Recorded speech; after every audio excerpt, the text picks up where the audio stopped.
parking ফ্ৰিজক লৈ বিমূৰত মহানগৰবাসী নিৰ্ধাৰিত স্থান পাহৰিলে জিএমচি কৰ্মচাৰীয়ে জিএমচিৰ টেণ্ডাৰৰ পাছতে পাৰ্কিং ফিজক লৈ উত্তপ্ত মহানগৰী চিটি চেণ্টাৰৰ সমীপৰ সুন্দৰপুৰত পাৰ্কিং ফিজ উঠোৱা কেন্দ্ৰ কৰি উত্তপ্ত পৰিস্থিতি জিএমচিৰ টেণ্ডাৰৰ পাছতে মাচুল সংগ্ৰহ কৰিবলৈ আহিছিল জিএমচি কৰ্মচাৰী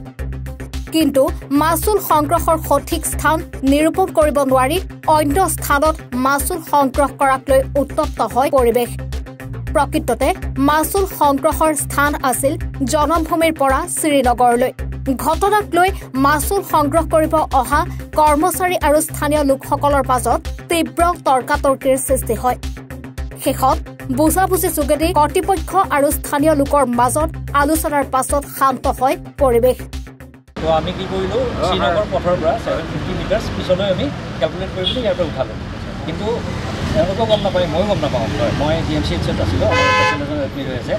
সেই কনফিউজনতে তেওঁলোকে তাৰ পৰা মানে যিমানখিনি আছে বাইকখিনি লাইন চাইন লগাই পিনে আহি আছে আহোঁতে দোকানখিনি যিখিনি আছে তেওঁলোকে কোৱা গৈছে অকণ চাফা কৰি ৰাখিবা যিখিনি আমাক জিএমচিয়ে কৈ পঠাইছে জাগাবোৰ চাফা কৰি ৰাখিব হেৰি নকৰিলে লেতেৰা নকৰিব টেণ্ডাৰটো আপোনাৰ শ্ৰীনগৰ পথৰ পৰা জনভূমি যিটো আছে 750 মিটাৰ্ছ হৈছে বাকী 4জন পলাইছে বুলি কৈছে কোনো নাই মনতে মোক এইমাত্ৰ খবৰ দিয়াৰ লগে লগে মই হস্পিটেলৰ পৰা গুচি আহিছোঁ হয় হস্পিটেলৰ পৰা গুচি আহিছোঁ হস্পিটেলত আছিলোঁ মোৰ পেচেণ্ট এডমিট হৈ আছে তাৰপিছত ক'লে দাদা এনেকুৱা হৈছে কনফিউজন এটা হৈছে পাৰ্কিং ফিজ উঠাবৰ কাৰণে কেইজন আহিছে আমাৰ আজি 4জন ল'ৰা আছে ছুটি হ'ল আজি প্ৰথম দিন বেলেগ একো নাই কনফিউজন এটা হৈছে ফিজ পাৰ্কিং ফিজ প্ৰথম 10 টকা আপোনাৰ 10 টকা বাইকৰ 10 টকা আৰু দোকানবিলাক আমি একদম সৰু দোকানৰ 50 টকাকৈ লৈছোঁ আৰু ডাঙৰ দোকান হ'লে আমি 100 টকা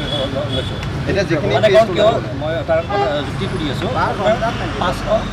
5খন বাইক যদি য'ত থাকে আপোনাৰ তাতে 50 টকা আহিব হয় নে নহয় 5খন বাইকৰ যদি গোটেই দোকানখনে আমাৰ ফুটপাথটো কভাৰ কৰিছে আমাৰতো লছ হৈ গ'ল 5খন বাইক আমি সেই 50 টকাতে দুখন বাইক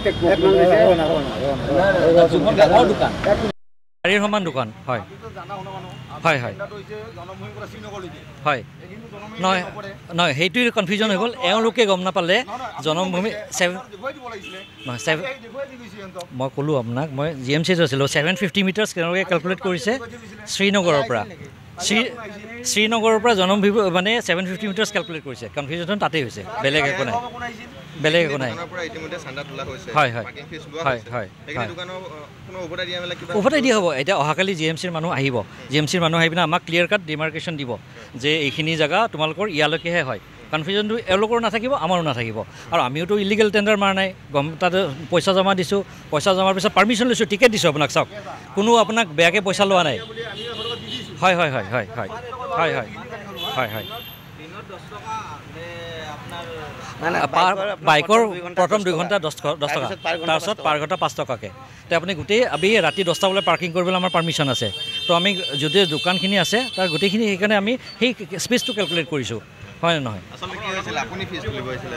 হয়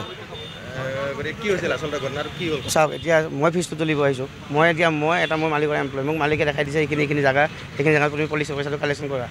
সৰু দোকানত তুমি 50 টকা ল'বা ডাঙৰ দোকানখনত 100 টকা তুমি ল'বা যিহেতু ডাঙৰ দোকানখনত 5খন 6খন বাইকৰ জেগা লাগে আপুনি নিজে কেলকুলেশ্যন কৰক 5খন 6খন বাইক দিনটোত কিমানখন বাইক ৰটেশ্যন হ'ব 12 ঘণ্টাত কিন্তু 12 ঘণ্টাত এখন দোকানে জেগাটো ৰাখিলে দোকানখনৰ পৰা 100 টকা এটা লৈছোঁ ডাঙৰ দোকান আৰু সৰু দোকান 50 টকা লৈছোঁ এইটো কাৰণেই হ'ল তেখেতসকলৰ কনফিউজনটো এইটোৱে হ'ল যে তেখেতসকলক পুলিচে আহি পেলাই কৈছে পাৰ্মিশ্যন পইচা দিব নালাগে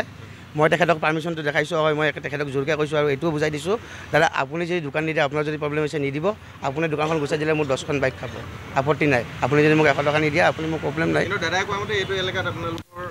কনফিউজন তাতেই হ'ল আমি 750 মিটাৰ্ছ তাৰ পৰা কেলকুলেট কৰিছিলোঁ কিন্তু ভুল আমাৰ সেইটো হ'ল জনমভূমি যিটো সেই ডিমাৰ্কেশ্যনটো আমি পোৱা নাই এতিয়া অহাকালি জিএমচি মানুহৰ পৰা আমি ডিমাৰ্কেশ্যনটো লৈ ল'ম তাৰপিছত কনফিউজন নাথাকে যিখিনি আমাক পাৰ্কিং কৰিব দিছে আমি সেইটো আপোনালোকে কৰিম টেণ্ডাৰটো আজিৰ পৰা আৰম্ভ হৈছে আজি জাষ্ট আমি ষ্টাৰ্ট কৰিছোঁ প্ৰথম বেলেগ একো নাই অৰ্ডাৰটো আপোনাৰ 15 নহয় আজি নহয় 10-12 দিনমান আগত ইছ্যু হৈছিল 13 দিনমান আছে হয় 13 তাৰিখে হৈছিল হয় হয় 13 দিনত ইস্যু হৈছে দাদা তেতিয়া মই কনফিউজন আপোনালোক বুজাব পৰা নাই আৰু এতিয়া মই আপোনাক কৈ দিওঁ আপুনি 13 তাৰিখ আছে অৰ্ডাৰ কপিটো আছে এই 13 তাৰিখে আমাৰ ইস্যু হৈছে হয় 1 তাৰিখৰ পৰা আজি 1 তাৰিখৰ পৰা উইথ এফেক্ট কৰিছে কি হৈছিল সমগ্ৰ ঘটনা মানে আমি ইয়াতে আজি বহুত দিনৰ পৰা দোকান কৰি খাওঁ মোৰ ডেইলি চেল হয় 2,000 পৰা 2,500 টকা তাতে মোৰ ইনকাম হয় 250 বা 300 টকা তাতলৈ কিবা কৰি চলো আৰু দিনটো সেই পুৱাই 5টাৰ পৰা ৰাতিলৈ কিবা কৰি কষ্ট কৰি চলো আজিৰ ঘটনাটো তাহাঁতে আহিছে জালি এখন হেৰি লৈ ৰিচিপ্ট লৈ আহি কেনে য'ত জবস্তি 100 টকা কৰি লৈছে ইমান অনুৰোধ কৰিছোঁ যে আমি কেনেকৈ চলিম 100 টকাতে আমি দোকান কৰা নহ'ব কোনে দিব লাগিব দোকান উঠাই দিম তাৰপিছত মই মোবাইলত চালোঁ বস্তুটো নহয় তেখেতৰ পাৰ্কিং হৈছে জনমভূমিৰ পৰা শ্ৰীনগৰলৈ ইয়াতে য'ত য'ত তাহাঁতে পইচা উঠাইছে তাৰপিছত মানুহজন তাহাঁতে আৰু 5জন আহিছিল তেতিয়া আৰু ৰাতি যেতিয়া 5জন আহিল তাৰে আমি এখন হেৰি কৰোঁতে তৰ্ক বিতৰ্কৰ কাৰণে 4জন পলাল এজনক আমি ধৰি ৰাখিছোঁ মানে তেওঁলোকৰ কি কথা আছিলে তেওঁলোক আহিছে যোৱা ৰাতি আহি কেনে তাতে এখন বেনাৰ মাৰিছে পোষ্টত বেনাৰ এখন মাৰিছে জিএমচিৰ কিবা পাৰ্কিঙৰ পইচা উঠাব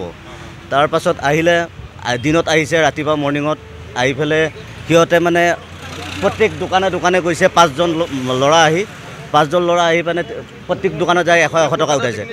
যি ফুটপাথত যিখিনি দোকান আছে সেইখিনি দোকানত গৈছে আৰু বাইক যিবিলাক পাৰ্কিং কৰা আছে সেইবিলাকৰ পৰা উঠাব বোলে তাৰপাছত আৰু সিহঁতে পাৰ্কিং উঠাই গৈ গুচি গৈছে নটিচ একো অহা নাই জাননীটো ৰাতি মাৰিছে যোৱা ৰাতি কি ভুৱা বুলিয়ে ভাবোঁ আমি ভুৱা তেনেকৈ উঠাব নালাগে আমি দিনত 200-250 টকা কামাওঁ তাৰে যদি 100 টকা দিব লগা হৈ যায় কেনেকৈ হ'ব কওক আপোনালোকে কওক কেনেকৈ হ'ব ঘটনাটো মানে বেলেগ একো নহয় ইহঁতে কালি 7টামান বজাত আহিছিল 3-4জন মানুহ আহি কৈছে ইহঁতৰ এইটো পাৰ্কিং টেণ্ডাৰ হৈছে আমি দোকানীবিলাকে 100 টকা দিব লাগে তেতিয়া চিন্তা কৰিলোঁ যদি পাৰ্কিং দি টেণ্ডাৰ দিবই লাগিব আমি যদি দোকান কৰোঁ আজি আহিছে গধূলা আমি 100 টকা দি দিছোঁ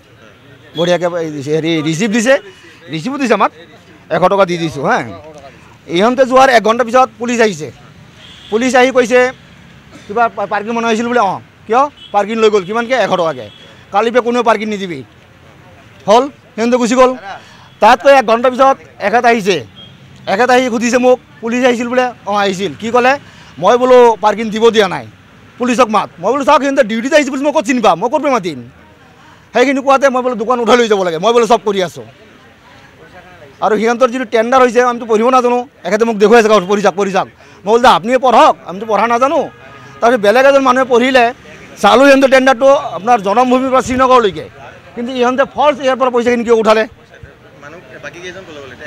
বাকীকেইজন পলাইছে চব 2জন আছে সিহঁতৰ নেকি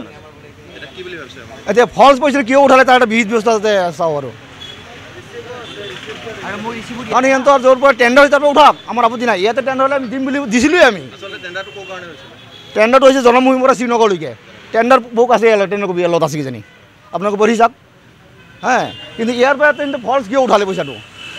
উঠাইছে এটা সত্য কথা কৈছিলোঁ পুলিচে কি কৈছে কালিৰ পৰা পাৰ্কিং দিব দিয়া নাই সেইখিনি কথা কোৱা নাই মই দোকান উঠাই লৈ যাব লাগে ইয়াৰ পৰা ব্যুৰো ৰিপৰ্ট এডি ভাৰত 24